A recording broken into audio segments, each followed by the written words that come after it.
જુથળ ગ્રામ પંચાયતમાં મહિલા ઉમેદવારનો વિજય જમનાબેન સેવરા સરપંચ પદે ચમક્યા હતા। જુથળ ગામની ગ્રામ પંચાયતની સામાન્ય ચૂંટણીમાં મહિલા સશક્તિકરણની ઝાંખી જોવા મળી છે। જમનાબેન જેતીલાલ સેવરાએ 66 મતોના બહુમતી સાથે વિજય હાંસલ કર્યો છે। આખા મતગણતરી દરમિયાન સારી રસાકસી જોવા મળી હતી। અંતિમ રાઉન્ડ સુધી તીવ્ર ટક્કર બાદ જમનાબેનનું પલડું ભારે પડ્યું હતું।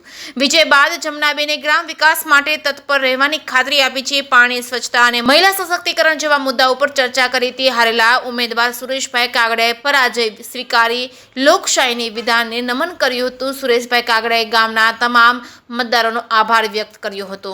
જે ગુજરાતી સાથે પ્રતાપસિંહ સોદિયા, માળિયા હાટીના।